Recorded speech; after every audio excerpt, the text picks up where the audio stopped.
Yooyyaa harka fuunee hordoftoonni viidiyoo kootii hundi keessaniyyuu bakka jirtanitti nageenyi koo isin haa dhaqqabu. Egaa har'a mootiyyuu kitaaba adda ta'e tokko keessatti jecha ani baay'eetti gammade wayiitu jira. Jecha sanan isiniif dubbisaa yookiin immoo dubbisan ani dubbise kana gara keessa fida jechuudha. Isinis hin jaalattan jedhee tayyaadha. Egaa dubbisni kunis maal jedhaa? Gaarummaa kee hin gatinii jedha. Bara ammaa kana keessatti namoonni nama gaarii gaafa argatan isa kabajuu fi sadarkaa isaaf kennu irra itti fayyadamanii cinaa darbuu kan filatanidha jedha.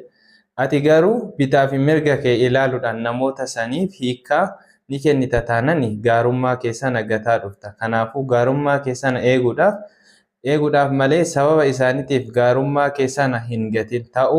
Ta'uu baannaan atis isaanumarraa wanti adda si baasu hin jiru. Suutuma suuta gara isaanitti jijjiiramaa dhuftaa jedha. Maaliif jennaani?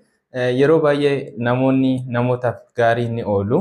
Akkasumas immoo daandii gaarii namoonni sun akka irra darban ni ta'uufi jechuudha.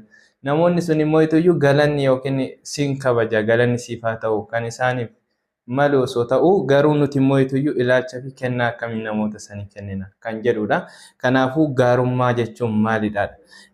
Inni biraa immoo gaarummaa hiriyyaa gaarii godhadhu jedha. Gaarummaa hiriyyaa gaarii godhadhu. Kana jechuun yeroo kanatti gamna ta'uu nama barbaachisa. Nama badii sitti dalage tokko anis badii ittiin dalaga jettee tasumaayyuu hin yaadin. Ati akkas taanani ammaayyuu badii keessa jirta jedha. Kana jechuun namni tokko badii natti yaadettee atis namoota sanitti yookiin nama sanitti badii yoo yaaddate atillee badii san keessa jirta. Kanaafuu gaarummaa kee eegda yoo ta'e gaarummaa kee keessa keetitti tursiisuu qabda barbaadda yoo ta'e namni sun badaanaaf ta'e jettee nama sadiif badaan oolinii jechuudha. Kanaafuu namoonni ergaan tun isinitti toltu.